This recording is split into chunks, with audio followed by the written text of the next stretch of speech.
The wind howled relentlessly through the icy forests of northern Minnesota, carrying whispers of old legends and dark secrets that many had dismissed as myth. But for Lena, the stories weren't just tales spun to scare children. They were warnings. Warnings she would come to understand too well. Lena had always been fascinated by local folklore, especially the chilling stories of Wendigos, grotesque, ravenous spirits said to inhabit the frozen woods, always lurking, always watching. Her grandmother often cautioned her about wandering too deep into the wilderness after dark, her voice trembling as she recounted the old legends. The Wendigo's hunger is never sated, she warned. It'll do anything to fill its endless craving. It was late October, and Lena, along with her friends Mark and Sophie, had decided to go on a camping trip to celebrate the upcoming Halloween. They wanted to push their fears, test the legend's truth, believing it was just stories. They pitched their tents near an abandoned cabin deep in the woods, a place local children avoided, saying it was cursed. That night, around the campfire, Lena recounted the legend one last time, her voice low and trembling despite her attempt at bravado. Mark chuckled nervously, dismissing the stories as childish superstition. Sophie, always the skeptist, rolled her eyes. As midnight approached, they decided to explore the surrounding area, eager to confront the myth. The woods were eerily silent, the trees towering like silent sentinels. The moon cast ghostly shadows that danced with the flickering firelight, and Lena's lantern cast a weak glow as they made their way toward the old cabin. Suddenly, a faint scraping sound broke the stillness, like claws dragging along rough bark. They froze. Probably just animals, Sophie whispered, though her voice was uncertain.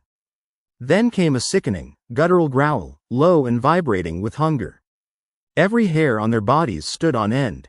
Lena felt her heart pounding in her chest as they turned to head back but saw something unnatural in the shadows.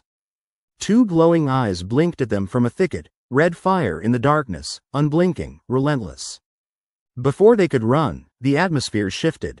A hideous figure emerged, towering and gaunt, its skin stretched tight over bones that jutted unnaturally.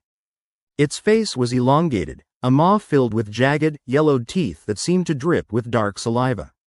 Its eyes burned with a malevolent intelligence, and its limbs were too long, bent at unnatural angles.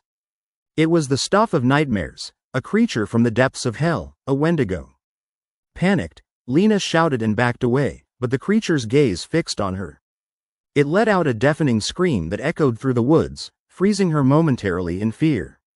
The others screamed and bolted.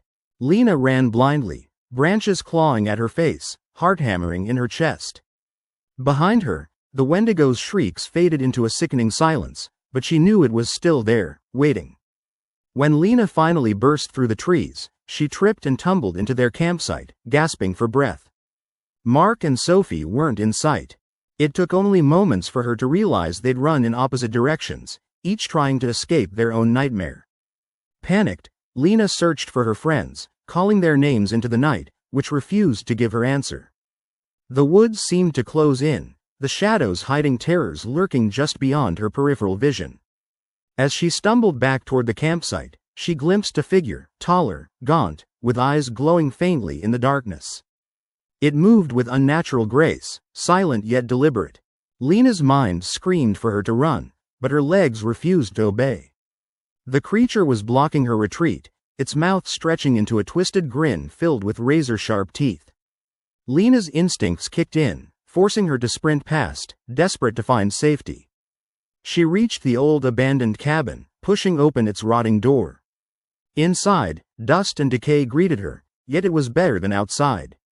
She barricaded the door, trembling, clutching her phone, which had just enough battery to dial 911. She whispered her location, voice trembling, pleading for help. The line crackled. Silence. Suddenly, a faint scratching at the door made her freeze. The Wendigo's claws, sharp as knives, scraped against the wood. Lena backed away, eyes darting around for something, anything, to defend herself. Finding a rusted iron poker, she clutched it tightly, her knuckles white. The door shuddered as the creature's weight pressed against it, trying to break free. Lena knew she couldn't stay.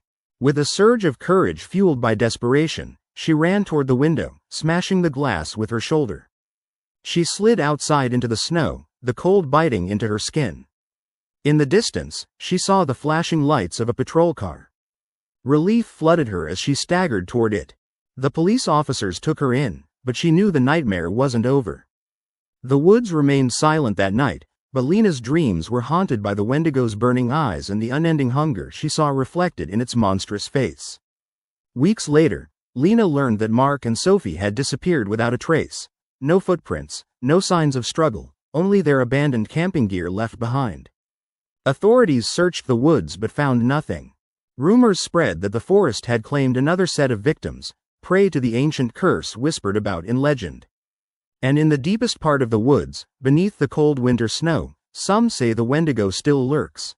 A skeletal shadow waiting for the next unwary soul to wander too far, hunger never dying, always hunting.